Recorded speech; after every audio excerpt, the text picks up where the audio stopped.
ga Katonda ayinza byonna ne maaso g'ekibiina kyonna eky'omukulu okwewaayo eri Katonda nga tuyita mu Yesu Kristo Mukama waffe, okusinza kwaffe n'okutendereza kwaffe era n'okwebaza kwaffe okwatula ebyonoono byaffe, okusaba ku lwaffe ne ku bw'abalala.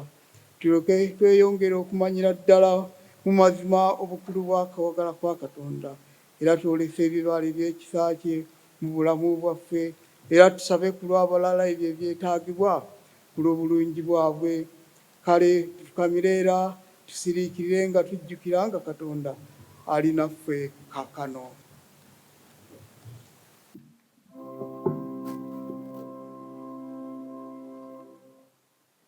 Katonda ky'ekiddukiro amaanyi gaffe, omubeezi ddala atabula mu kulaba ennaku. Kye tunaavanga tulema okutya, ensi bw'eneekyukanga, n'ensozi bwe zinaasigukanga mu buziba bw'ennyanja. Amazzi gaayo bwe ganaayiranga, ne bwe ganeekululanga, n'ensozi bwe zinaakakananga okwetabula kwayo. Waliwo omugga, ennyanja bw'esanyusa ekibuga kya Katonda, ekifo ekitukuvu eky'eweema z'oyo ali waggulu ennyo. Katonda ali wakati wakyo, tekisagaasaganenga. Katonda anakibeeranga enkya mu matulutulu. Amawanga gayogaana, obwakabaka ne bwetabula, yaleeta eddoboozi lye, ensi n'esaanuka. Mukama w'eggye wamu naffe, Katonda wa Yakobo ky'ekiddukiro kyaffe. Mujje mulabe ebikolwa bya Mukama, okuzikiriza kwe yaleeta mu nsi.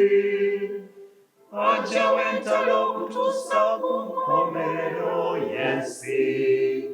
Amenya omutego, n'effumu alikutula, n'amagaali agookya omuliro. Musirike mumanye nze Katonda, naagulumizibwanga mu mawanga, naagulumizibwanga mu nsi. Mukama w'eggye wamu naffe, Katonda wa Yakobo ky'ekiddukiro kyaffe.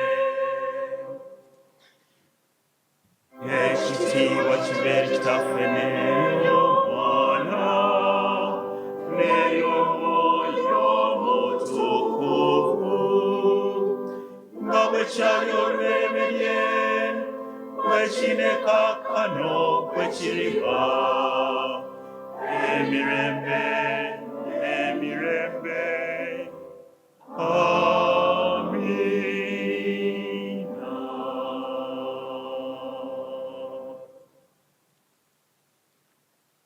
Katuyimirire tuyimbe oluyimba oluddako, Mukama omuyinza.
Bandange bakusawo mwenna mmaniriza nnyo okujja olwaleero nga tukuza emyaka gyaffe 30 newankubadde gigenda kubeera 31. Amannya agange nze Timothy musajja akaawa. Ndi wano nga ngenda okubayisa mu program nga bwegenda okutambula. Tulina aboogezi abagenda okwogerera ebintu bye tuyiseemu bwe twatandika mu 1991.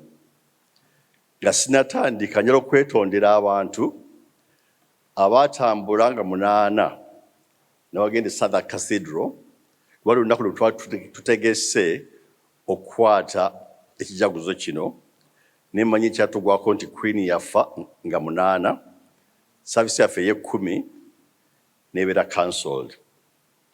Njala nnyo okwetondera bonna mwenna abaali beewadde ku lunaku olwo naye tetwagenderera. Nga tujaguza emyaka gyaffe 30, mumanyi ebyatugwako nti nno 2021 twana lockdown ne tugwongeza mu 2022. Twebaza Mukama nti nno olunaku tulutuuseeko. Mbadde mbasaba twekubereko mu ngalo.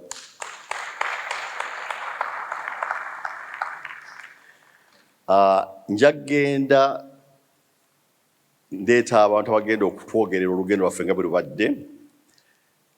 Nja kubasaba bajje wano kubanga mulimu groups. Bwe ziraba nga zirimu abantu 3 bonna nja kusaba bajje mulundi gumu. Asooka bw'amala owokubiri akwatirewo tuleme kumalira budde bungi. Kino ekitundu kyaffe ekisooka tutandika n'olugendo gye twatandikira nga ngenda okuyita omwami Fred Semugera agenda okukyogerera. Bw'anaamala omukyala Sala Luyombya ajja kwogera olugendo lwaffe nga kwaya. Kuba kwaya ebadde nnyo mu kkanisa yaffe muno era etukwatiridde nnyo kutuusa we tuli. Sala Luyombya bw'anaamala nja kuyita omwami Yiga Matovu bonna mbadde nsebajja wano ajja okwogera ku obukulembeze bwaffe n'enfuga yaffe ey'ekkanisa nga bwebadde. Mwebale nnyo mwebale ddala. Amannya gange nze Fred Semugera nga ngenda kwogera ku ntandikwa y'okusinza mu Luganda wano mu Bungereza.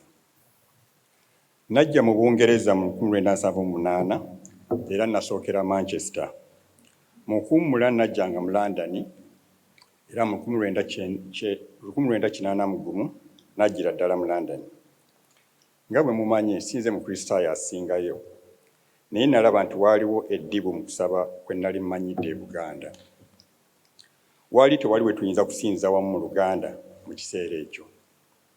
Mu 1985 n'alinnya Irene Drusilla Ndagire yazaama e Buganda. Era wano mu Bungereza twategeka okumusabira. Nabuuza mutabani we Saava Yiga Matovu oba waliwo we tuyinza okusabira n'alinnya mu Luganda lwokka. Ono yeebuuza ku kkanisa ya St. Martin on the Fields eri awo kumpi ne Trafalgar Square. Ne bamutegeeza nti tekisoboka era kyali tekibeerangawo. Mu 1991 twabikirwa nti Reverend Nelson Kaggwa yali abeera mu buvanjuba bwa London yali afiiridde ku nsalo ya Uganda ne Kenya mu kabenje k'ekidduka. Nga bw'eri nkola yaffe twagenda mu lumbe mu maka ge. Nze lwe naliyo nasanga mukyala Kasalina Kigongo kati omugenzi akulembeddemu abaaliwo nga tuyimba ennyimba zaffe ezitendereza mu Luganda. Ndowooza olwe nasooka okuwulira ennyimba ezo mu bungi wano mu Bungereza era nanyumirwa nnyo kubanga era mu ngeri y'emu kyanzizaayo ku kye nakuliramu. Mu kinyegenyege ekyo okusoomoozebwa okw'obutabeera na bwe tusinza mu Luganda kwakomawo nate mu birowoozo byange. Lyali teriri busa nga tukyakoloobya ne wayingirawo omwami gwe nalaba olw'ennyambala ye nti yali mwawule naye nali simumanyi. Nagenda we yali atudde ne mweyanjulira era naye nanneeyanjulira n'antegeeza nti amannya ge yali Reverend Henry Ssettimba era nti yali viika mu kanisa e West Ham. Muli nawulira nti kye nali njagaliza embazzi Kibuyaga yali asudde. Namuwa ekirowoozo kyange nti kyandibadde kirungi okutandikawo okusinza mu Luganda. Ennyimba zaffe n'ebyawandiikibwa tulemenga kubiwulira mu biseera bya kufiirwa byokka. Namubuuza nti nga ye bwe yali alina ekkanisa gy'akulembera oba yali asobola okutuyamba okuteeka ekirowoozo kyange mu nkola.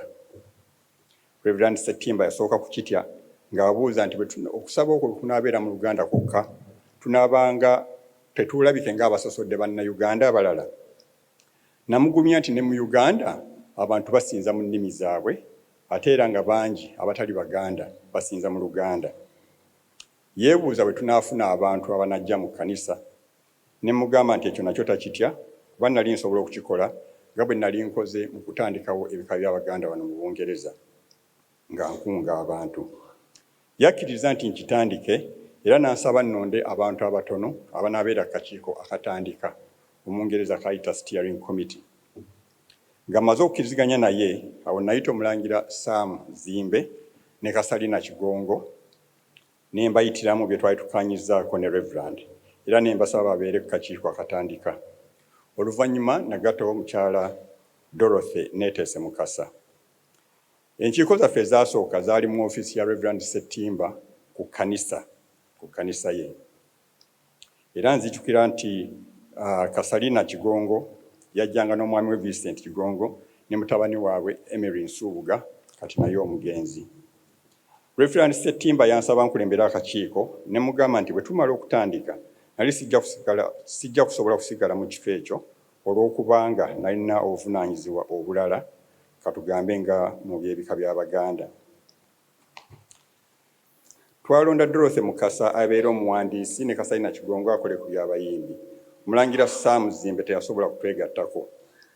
Twakkanya nti tutandike n'okusaba omulundi gumu buli mwezi era okusaba okwasooka kwali mu All Saints Church West Ham okumpi ne Stratford nga 14 Kafumulampawu Omungereza kwayita April 1991.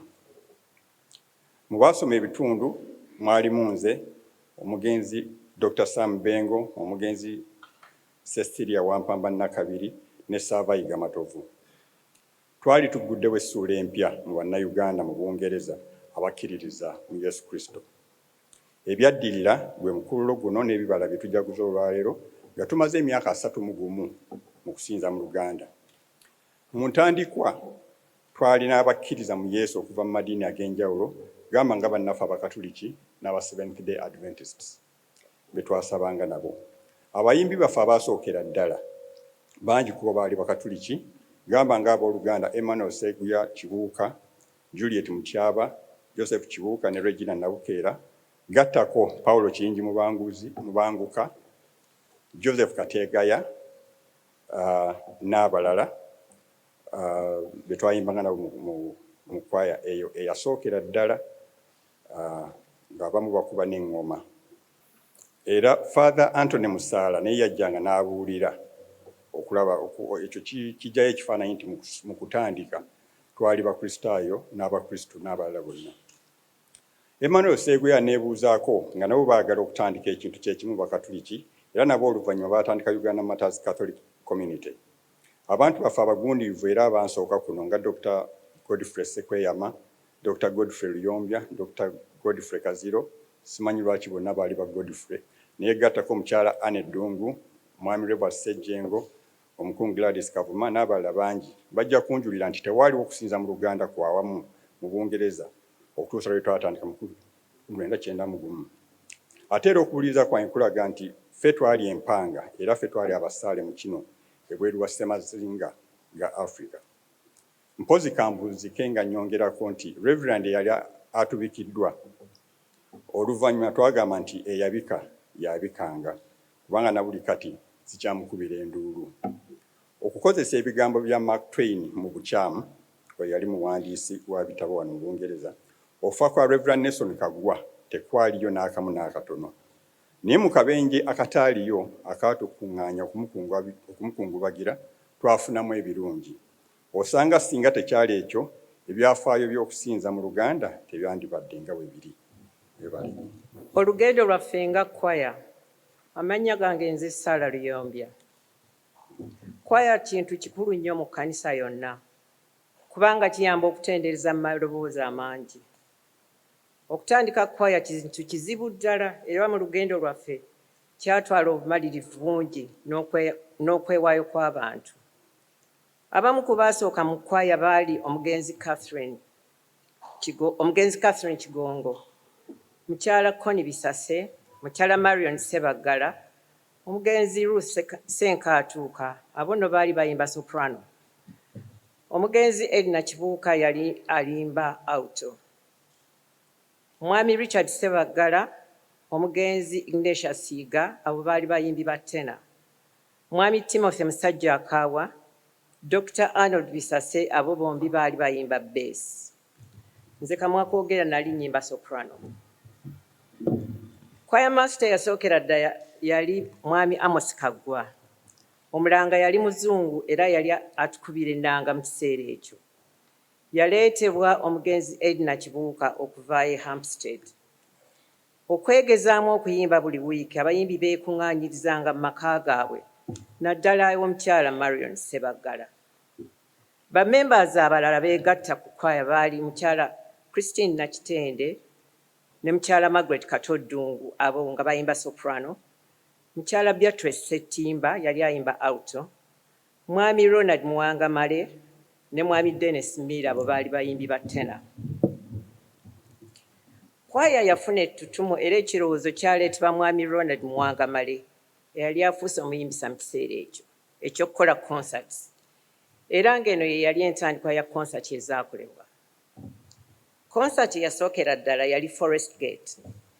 Yategekebwa mwami Ronald Muwangamale eyali omuyimbisa, era mwami Sam Kimuli yali omulanga wa concert eno. Concert eno yalimu kwaya 3 zonna nga za bannayuganda era ze zino: Okusinza mu Luganda Choir, Agape Pentecostal Church Choir, The Remnants eyava mu Seventh Day Adventist Church. Concert yali nnungi ddala era yawa ettutumu mu kkanisa yaffe. Omwami Mikaayi Mukiibi we yatuukira mu London okumala emisomo gye mu music era ne kiyamba nnyo kwaya. Bwe twasenguka ne tudda wano e Waterloo, Reverend Richard Truss yasanyukira nnyo Mwami Mikaya Mukiibi kuba nabo tebaali tebalina na mulanga. Okuva mu 2004 yabadde omuyimbisa era omulanga era ng'ayigiriza ennyimba nnyingi kwaya. Kwaya zeebadde eyimba naddala ez'abajulizi ng'akawo k'abajulizi ne Namugongo. Mu 2004 twategeka concert endala ng'Okusinza mu Luganda mu St. John's wano e Waterloo. Mu 2008 twategeka ecumenical concert era yali mu kwaya okuva mu Uganda Matters Catholic Community Church, Seventh Day Adventist Church n'Okusinza mu Luganda Church. Concert eyo yajjumbirwa nnyo era yeeyakasembayo. Tulina Sundays ez'enjawulo nga kwaya era nga kwaya esinga kwetaba ku Sunday y'abajulizi mu June ne Christmas carols eza December. Okusinza mu Luganda kwaya ebaddewo nnyo mu mikolo gy'ekkanisa okugeza nga mu kiseera ky'okufiirwa, embaga wamu n'okujjukira abatuvuddeko. Mu 2017 Okusinza mu Luganda yakyalira ekkanisa y'Okusinza mu Luganda e Manchester era neeyimba ku Sunday y'abajulizi. Mu mwaka ogw'2018 kwaya y'e Manchester nayo yatukyalira wano mu St. John's e Waterloo ne tujaguliza wamu nayo nga tuyimba ennyimba z'amazaalibwa, Christmas carols. Kwaya ebadde n'omukisa okuyimba ku mikolo egy'amaanyi nga Ssaabasajja Kabaka ne Nnaabagereka basabye naffe. Ssaabasajja Kabaka wa Buganda yasanyukira nnyo okuyimba ku mbaga y'Omulangira Kateregga n'Omuzaana Salome mu 2018. Ssaabasajja Kabaka yeebaza buli muyimbi nga buli omu amukwata mu ngalo. Ku mukolo guno Nnaabagereka teyaliiwo naye Lubuga Omumejja Agnes Nabaluga yaliwo. Mu 2019 Okusinza mu Luganda yeetaba mu kuggulawo ekkanisa y'Okusinza mu Luganda e Sweden. Okusinza mu Luganda kwaya eneekolebwa abantu abava mu nzikiriza ez'enjawulo. Okugeza tulina Abakatuliki n'aba Seventh Day Adventist Church. Ffenna twegattira wamu ne tuyimba nabo era tetubasosola. omwami Michael Bukenya, omwami Robert Sebagala bombi bayimba eddoboozi lya tena n'omukyala Elizabeth Lubega ayimba soprano bava mu Uganda Martyrs Catholic Community Church. Omukungu Rachel Nabudde nga naye ayimba soprano yava mu Seventh Day Adventist Church. Omwami Paulo Ntwatwa ayimba bass nga naye ava mu kkanisa y'Oluganda eya St Jude's ne Eden eri e Thornton Heath mu South London gy'ali ng'omuyimbisa. Abayimbi abo abavudde mu makanisa amalala batuyambye nnyo okujjuuliriza amaloboozi era okusinza kwaffe ne kweyongera okuba okulungi ddala. Tubeebaza olw'obudde bwabwe bwe bawaayo okujja okuyimba naffe. Twebaza abayimbi abaava e Namirembe ng'omwami James Mulondo, omwami Enoch Lutalo n'omwami Emmanuel Busa. Omuvubuka eyakatwegattako ye mwami Enoch Mabira. Oyo naye yava mu Lutikko e Namirembe. Okutwegattako kw'omuvubuka oyo kwongedde kinene kubanga asobola okuyimba amaloboozi out oba tena obulungi ennyo olw'obuyigiriza obulungi bwe yafunira e Namirembe mu Lutikko gye yali ayimbira okuva nga akyali mwana muto ddala. Ndowooza abavubuka mufunye ekyokulabirako. Ebisoomooza bye tusanze. Kwaya zonna ziba n'ebizibu. Ziba n'ebizibu bye bimugamba ng'okufuna amaloboozi gonna ng'abaami n'abakyala benkana. Okufuna abayimbi abapya oba abayimba mu 1991 kati tugenze tukola era n'okunafuwa tunafuye. Bannaffe abalala baawumula. Tusaba Mukama bawe ekiwummulo eky'emirembe. Kwaya okubeera obulungi yandibaddemu abantu nga 3 oluusi ekitasoboka. Okusinza mu Luganda kwaya yeetaaga okweyongera okufuna amaloboozi mu bantu ab'emyaka emito yeyongera okukula. Omuwendo gwaffe gukendedde buli mwaka kyetuva tusaba abavubuka okutwegattako. Ebiseera bye tubadde mu pandemic lockdown kibadde kizibu kwaya okwegezaamu oba okuyimbira awamu. Bwe twadda e St Mark's Church kwaya yaffe neegenda ng'enafuwa. Naye kati tukomyewo mu St John's tusuubira nti kwaya ejja kuddamu amaanyi eyimbe era ekolenga ne concerts nga bwe yakolanga edda.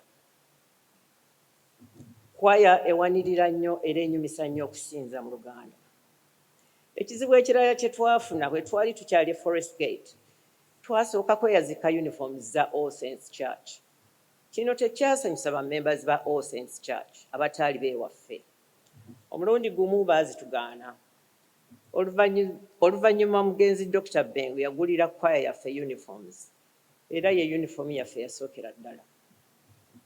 Tweyongera okusaba abakristaayo okuwagira ennyo kwaya eno kubanga okusinza bwe kutabeeramu kwaya tekuggumira. Twagala nnyo okwebaza omulangaafu omwami Mikaya Mukiibi wamu ne music director omwami Sam Kimuli olw'omulimu omulungi n'okwewaayo okulungamya kwaya yaffe n'okugituusa ku mutindo omulungi gw'eriko kati. Era twebaza mwami Sam Kimuli eyatuyiza amaloboozi ga anthem y'omukolo gwaffe guno. Mukama waffe yeebazibwa olwa kwaya yaffe.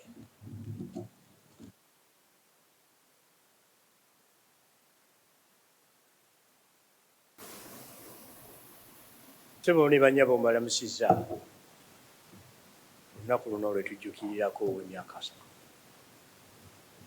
mu kusinza mu Luganda. Amannya agange nze Yiga Matovu era natandika okusabira mu kkanisa eno nga tuli mu All Saints Forest Gate.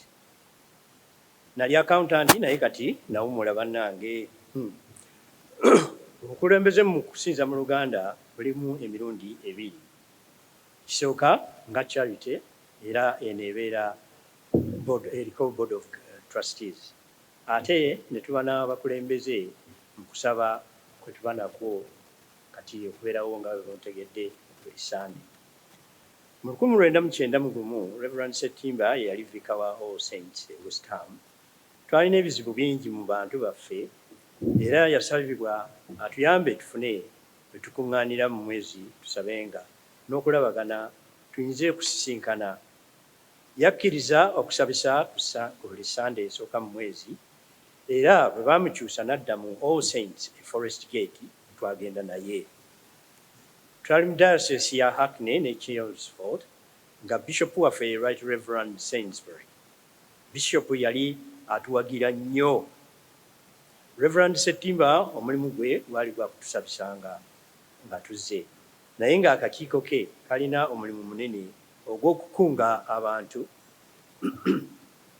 bajje okusaba, osanga n'okufuna obuyambi. Guno omulimu gwali munene wadde ku lw'abamu mu bwetaavu abantu nga tebaagala kweyogerako. Enkiiko ezasooka zaali mu maka ga Reverend Setimba nga bwe mwategedde. Akakiiko akasooka Dr. Bengo, omugenzi Nakibuuka, Dorothy Mukasa ne Mukulu Amasi Kangwa. Okuwandiisa n'okuweereza abantu ebbaluwa eziyita abantu okusaba mu posta gwali mu mulimu munene nnyo ddala. Kyafuuka kizibu. Abantu baasenkukanga nnyo, ebbaluwa ne zitandikanga okubula. Akakiiko kaasalawo tusabe, we kaasalirawo okugamba nti tufune obukakafu nti tuba mu Sande esooka buli mwezi, rather than okugamba nti tubayita buyisi mujje tunaabairawo kiki. Kakati ne kiba nti buli mwezi ku ssaawa 9. Kyalwawo okukakata naye ne kikola kugamba nga n'abakola basobola okusaba liivu okuba nti babeerawo ku lunaku olwo nga lumanyiddwa. Akakiiko kaakuba akalulu ku linnya Okusinza mu Luganda. Olwo Reverend Setimba ne Dorothy Mukasa ne bagenda baggulawo akawunti mu Barclays we twatandikira kufuna ku ssente. Reverend nga yasabisa busabisa, akakiiko kateesa ku bintu ebikwata ku bantu baffe nga abafiiriddwa nga bwe mubiwulidde, abategeka empaga n'ebirala. Ebiseera ebyo waliwo ebizibu nga obulwadde bwa mukenenya, abatalina mpapula, abatalina we basula, kale ng'okukuŋŋaana awamu tebafuna magezi kiyamba. Reverend Setimba yalina enkolagana nnungi nnyo ne Namirembe Diocese era nga tufuna abagenyi bangi okuva e Uganda okutusabisa. Okugeza Kanoni Polycarp Kakooza, Reverend Kanoni Badde Okwaya, Reverend Misairi Mikawuma n'abalala bangi. Era nga bamuwulidde 1995 ne Ssaabasajja Kabaka Mutebi II naye yatukyalira nga tukyali e Forest Gate. Abakulira okusaba kaakati kugenda. Mu 1996 Reverend Setimba baamukyusa n'adda mu diocese ye Stepney, ate nga Bishop wano tamukkiriza kujja n'abagenyi. Mugamba ne tuba nga tukyalina okubeera ewuwe. Dr. Sam Banyiikidde Ssebo ne Mwami Dani Mukasa baali basabira wano we tuli kati St. John's. Era ne babuulira Reverend Truss nti okusinza mu Luganda tunoonya bubudamu wa we tusobola okukuŋŋaanira. Reverend Truss yatwaniriza bulungi n'asisinkana ne Timothy Musajja Akawa ne Dorothy ne bakola endagaano ey'okukolerako ku Sande esooka. Era ne baatuba nti twawangayo £25 buli twasabanga. Zaalinnya kati naye ennaku bwe twasenguka abantu bangi ab'e East London tebaasobola kweyongera kujja kusaba naffe Waterloo nga wala. Naye oluvannyuma twatandika okufuna abantu abava mu South West ne North London nga bo Waterloo wabanguyira n'entambula eza train n'emmotoka. Wano nga twakatandikawo twali ne Reverend Makambwe eyali Omuzambia nga yali omu ku ba Reverend wano abaddugavu. Ekyomukisa omulungi Reverend Amos Kasibante ye yali principal wa Simoni mu Sereni Theological College mu South London. Yali yasomerako e Mukono Theological College mu kiseera kyekimu ne Reverend Setimba. Twafuna omukisa ne tumutuukirira n'akkiriza okutusabisa. Era mu 1998 Reverend Kasibante n'akyusibwa okugenda e Cardiff nga takyasobola kutuyamba wano. Akakiiko ne kaddamu okunoonya ayinza okutusabisa mu Luganda. Awo Reverend Nathan Ntege yali mu UK ekiseera ekyo ng'asuubira okuba nti agenda mu Amerika, ekitaasoboka. Twalira mu kavuyo, twamusaba atuyambe atusabisenga era n'atandikirawo mangu ago.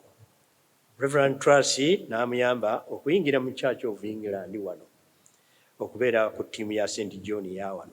Kino tukyebaliza Mukama kubanga kyekyatandisa okwongera amaanyi wano.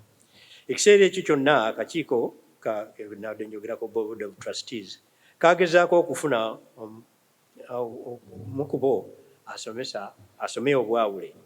Mu 2000 Dr. Godfrey Kaziro yalondebwa okuba omu ku abo abatandika abaweebwa scholarship okutandika okusoma obwawule. Ekyo nakyo ne kituyamba. Awo ekkanisa yaffe netandika okukula. Reverend Ntege yatandika bwe yafuna ekkanisa ye n'atandika okugenda Thornton Heath mu St. Jude. Ekyomukisa Reverend Kaziro naye yali amaze we yagendera oli yali amaze okusoma obwawule, kale n'atandika wano. Tuddamu okufuna scholarship oluvannyuma mukyala Esther Kawoya, mukyala Serunjogi ne bafuna scholarships okukola emirimu emirala wano okutambuza ekkanisa. Ono wetwogerera nga ne mwami Alex Mutyaba omwaka ogujja tusuubidde nti yajja kumaliriza okusoma obwawule, ate naye abenga waali bali bwe bawummula nange nga naye atwala. Kati position eya charity yaffe akakiiko kasalawo okwewandiisa nga charity, nga kino nga kirina okwanguya okusobola okufunirako obuyambi okuva mu gavumenti ne mu bafunders ab'enjawulo okuba nti tusobola okweyimirizaawo mu ngeri emu oba endala. Kaakati nga okwewandiisa okwo mwami William Sempala yatuyamba okukola constitution etuyamba abakulembeze balondebwa batya naki netufuna ne charity number kati gimulaba katabo kaffe okuba nti tuli registered luli twalinga nakyewa. Akakiiko ne kafuuka board of trustees nga charity lero weragira era ne katongoza ssentebe, omuwandiisi, omuwanika n'abalala. Trustee bo bayamba kutwala kibiina mu maaso kulaba bwetwavu buli mu bantu n'engeri n'okunoga eddagala eri abo abali mu buzibu. Board esisinkana emirundi 6 buli mwaka era abali ku board bakyusibwa ku annual general meetings ezikolebwa buli mwaka. Tulina abantu abalaze obukulembeze obw'ensuso mu kanisa yaffe, amannya mugawuliddeko ng'obagawulira. Timothy musajja akawatava ku lisiti bannange naye nga be bantu abaliwo ababaddewo kintu kino kyonna ebbanga lino. Mu 2008 Dorothy Mukasa yawulira ku mawulire nga Church of England eranga initiative eyitibwa Bishop Mission Order. Bishop Mission Order kino nga kyekiyamba okuba nti tukwataganyizibwa ne Church of England. Ekyo kiba kitutongoza mu ngeri emu oba endala nti awo tusobola naffe ffennyini okuba nti tusobola okweggulirawo ekkanisa eyaffe, tusobola okugula amakanisa ge baagala okutunda oba okuzimba mu ngeri eyo ne kiba nti eyo Bishop BMO etuyamba okufuna ekintu ekyo. Naye tulina abantu abalaze obukulembeze obw'ensuso mu kanisa eno nga bwe mbategeezezza. Kaakati Dorothy yatandika okunoonyereza ku nsonga eya Bishop Mission Order. Kintu kyali kipya nnyo naye nga kirimu amakulu. Akakiiko kakiwagira nga kiyitibwa okwenywereza nga bwe ngambye mu Church of England. Bishop we Southwark ebiseera ebyo yali Reverend Tom Butler eyali awagira nnyo abaddugavu. naye olw'ensonga ezitali zimu Southwark Diocese yamala emyaka 4 kuva mu 2008 nga tetunafuna kutongozebwa mu BMO. Bishop Tom Butler n'awumula. Bishop Christopher Chesney yamuddira mu bigere. Kakati Bishop Musonyi yamuddira mu bigere era ono yatusobozesa okufuna erinnya obukulu obwo mu 2012 kugamba okuva olwo naffe twemalirira era bw'oyogera kino nakiri nti Bagawuli Bank of Bishop of England. Kakati mu kuddukanya ekintu kino mubeeramu ssentebe nga bwe twayogedde, mubeeramu abakubiriza, mubeeramu secretary ne mubeeramu ne treasurer. Nyinza obutagenda mu mannya mangi naye kampitemu mangu dakiika emu yokka ssentebe twakafunako Dr. Bengo, Timothy Musajja Akawa, omukulu Ronald Lutaaya nga be baakabeerako ku bwa ssentebe. Abakubiriza Dr. Samuel Bengo Mugenzi, Anne Ddungu omulengeddeko awo, Timothy era nakabiri Sengaaga Naalinnya, Esther Kawooya ne Naalumansi Mutumba omugole. Secretary tubadde ne Dorothy Mukasa, Stella Luyombya bannange, Margaret Katoddungu, Josephine Zaake, Elizabeth Ntongo Pama, Esther Kawooya, omugenzi Doreen ye yamalirako ddala emyaka 10 mu tusalo ya tuvaako nga kakati Eva Kawunga yaliwo.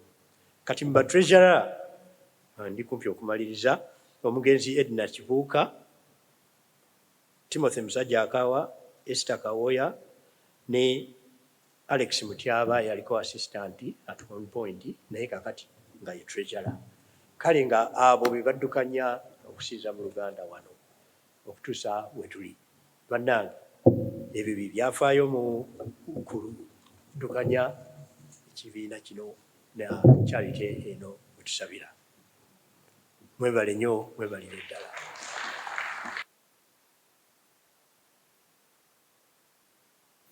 As we welcome the bishop, the choir will sing the song Kale Munchimwe Abadube.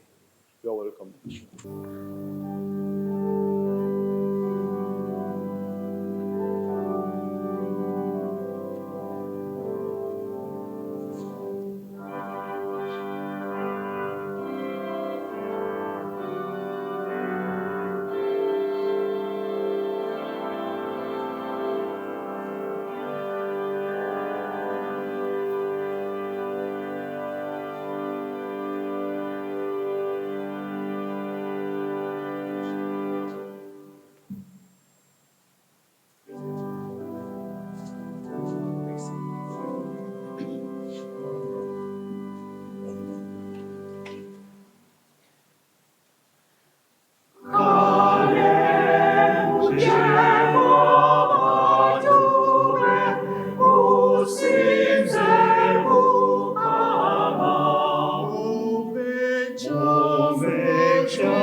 Music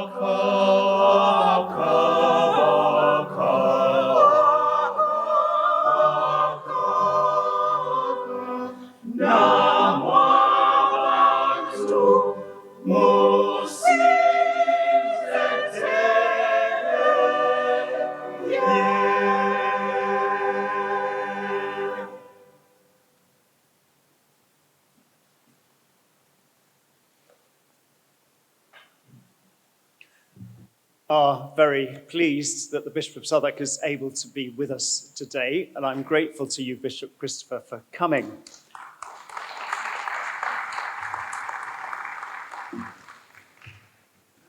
Bishop Christopher's diary, as you can imagine, is very, very packed, and today he's spending the day with the Diocesan Council of Trustees, making some important decisions about the future of the diocese, and so he's not able to be with us for very long. So he's going to preach now, and then he's going to give us a blessing, and then he will depart. But thank you, Bishop. May I speak, and may we all hear in the name of the living God, who is Father, Son, and Holy Spirit. Amen. It's a great pleasure to be with you today, my brothers and sisters in Christ, as we celebrate the 30th anniversary of the Lugandan Church in London, for which we give thanks to God, and for the Bishop's mission order which has governed it.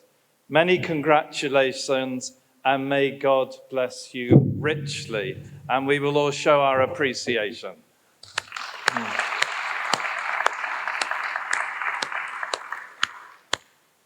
Your celebrations planned for September were delayed by the death of our beloved late Queen and the period of national mourning which followed.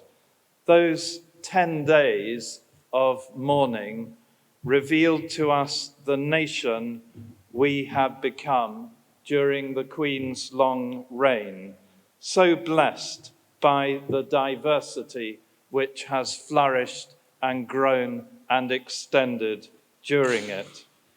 Since her accession to the throne a long time ago in 1952, 70 years ago, and our land has been unquestionably enriched and blessed by this great diversity.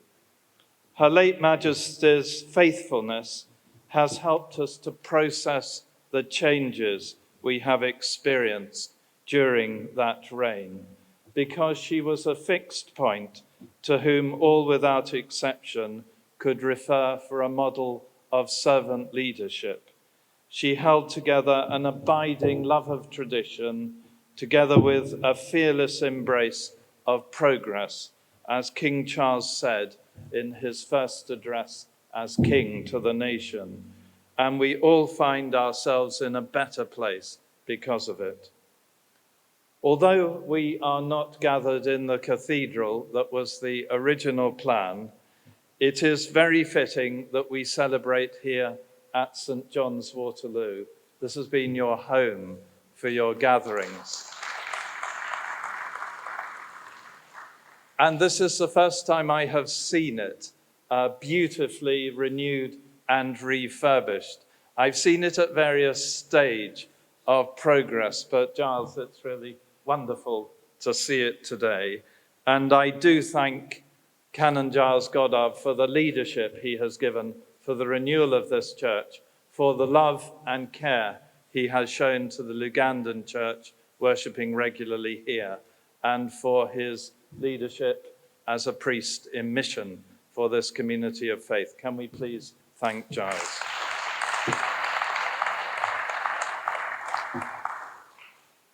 And in the mission of the church, in this part of the diocese, your congregation here, the Lugandan congregation, has made a very distinctive contribution, one we receive with thanks.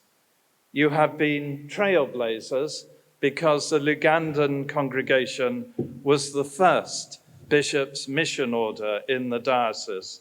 And what we have learned here from being partners together has helped us to reach out in creative ways, not only to different linguistic communities. I'm thinking of our Hispanic-speaking, the Hispanic mission based at the Elephant and Castle now, and extending now into Brixton Road, but also our Farsi-speaking communities, our Korean communities, and we are thinking of creative ways of reaching out. And you have led the way, so I thank you for that. I give thanks that there are now a number of bishops' mission orders across the diocese. In all things, God goes before us by the Spirit, working all things for good for those who love God, who are called according to his purpose, as St. Paul writes in his letter to the Romans. As Archbishop Josiah Fearon, until recently Secretary General of the Anglican Consultative Council, says, the Diocese of Southwark is a microcosm of the Anglican Communion. And I am more and more convinced that the God-given diversity of our world and church, and especially of this very global diocese, is God's gift and blessing to us all, and an example to others. And I hope the warmth and welcome which we extend, and which I hope you have felt, is an example to others, particularly those in government at this time. I would like to put on record my heartfelt thanks and regard to the Reverend Godfrey Kaziro and the members of the organising committee. Godfrey, just a few days ago, I was at Witchcroft with those who were ordained at the same time as you, and we prayed for you. Am I right in thinking you've just had your 20th anniversary? So let's congratulate Godfrey.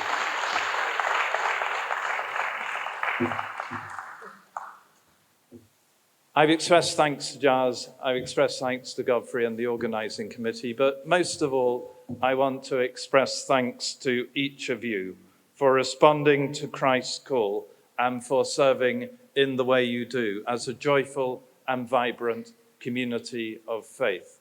And I am particularly grateful to Steve Colson that during the time when it wasn't possible to meet here, you were given a very welcome home at St. Mark's, Kennington. Can we thank Steve as well? I am not sure there are enough to go round, but I'm leaving a small present that later on Giles will distribute. I think there will be one for nearly all of you, and if there aren't, you'll have to think creatively. Please do not fight over them. They are simply little badges which I have distributed over the years, which say Bishop Christopher's called to mission, faith, hope, and love. And I give those to you with my strong hope and faith that God will bless all that you do, and with my love and regard for you all.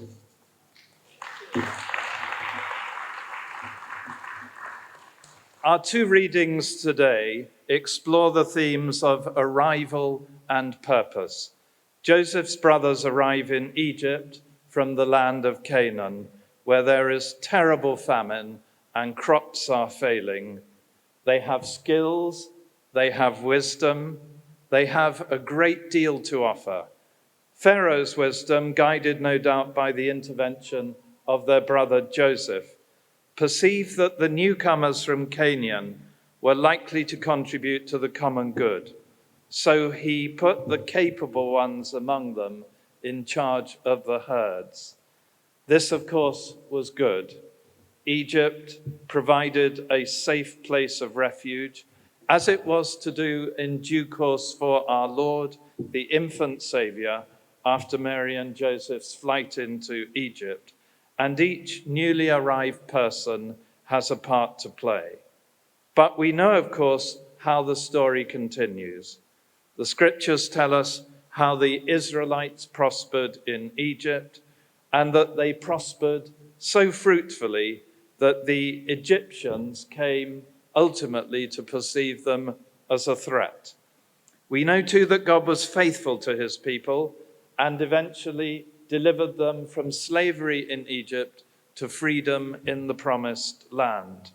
The Israelites have arrived, but eventually they will move on from the trials of life as experienced in their immediate context to something better. And that is a hope we continue to share as the Christian journey goes on, generation by generation, that we will move on from current trials to something better. Similarly, in his letter to the church at Philippi, St. Paul writes about forgetting what lies behind and straining forward to what lies ahead, to the heavenly call of God in Christ Jesus, which is a Christian's goal and purpose. If anyone could present their accomplishments of spiritual gains, it was Paul, as we are told, circumcised on the 8th day, a member of the people of Israel, of the tribe of Benjamin, a Hebrew born of Hebrews, as to the law, a Pharisee, as to zeal, a persecutor of the church. Not a very promising CV. As to righteousness under the law, blameless. Yet all these things he began to regard as loss because of Christ. St. Paul, the great scholar, student of Gamaliel, had not arrived as he once thought, for God would give him renewed purpose by drawing him more deeply into the mystery of Christ. It is striking, particularly to those of us who live in cities, that the story of our salvation is not a return to the Garden of Eden, but a journey to the heavenly Jerusalem, the heavenly city. A return to Eden would only get us back to where we were before we fell. But the Christian story, the great story of our salvation, is revealed to us by the risen Christ, by our Lord and Saviour, risen, ascended, and glorified. His body transfigured by the resurrection as the first fruits of those who have died, and a new heaven and a new earth. To that new Jerusalem will be brought the glory and honor of the nations, as we read in Revelation, and the praises of the great multitude that no one could count, from every nation, from all tribes and peoples and languages. What a joyful, vibrant vision is set before us, one that we are called to live out in some small way here on earth, so that even London might be a foretaste of the heavenly Jerusalem, the heavenly city. So it is a great blessing to the church here and now, and to the nation, that Lugandan speakers have brought their wisdom and skills to this great city, London, and contribute to the common good. I pray that God will prosper what you offer, so that we might grow together in faith and hope and love. For those who need it, I hope that the United Kingdom will be a place of safe refuge, although I am keenly aware this has not always been so, particularly at policy level, despite so many instances of local welcome and hospitality. And I pray that the United Kingdom will never be forgetful. The later pharaohs certainly were forgetful, that we once knew and loved Joseph and his brothers. For we all journey together to the promised land. We all strain forward to what lies ahead and press on to the heavenly call of God in Christ Jesus. And now to God, Father, Son, and Holy Spirit, be ascribed all might, majesty, dominion, and glory, world without end. Amen. Before I give you my blessing, I'm going to ask those who are robed to come and stand with me for a photograph I can tweet to the world. Thank you.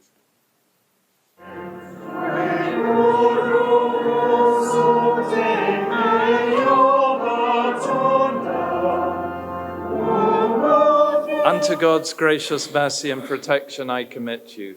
The Lord bless you and keep you. The Lord make his face to shine upon you and be gracious unto you. The Lord look kindly on you and give you peace. And the blessing of God Almighty, the Father, the Son, and the Holy Spirit be with you and those you love, this congregation, and all entrusted to our care, this day and always. Amen. Amen. Can we show our appreciation once again to everyone who has participated?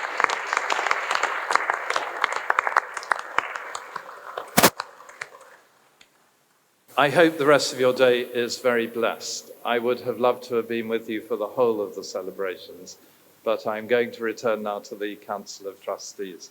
God bless you all. Thank you, Darcy. Thank you. Thank you.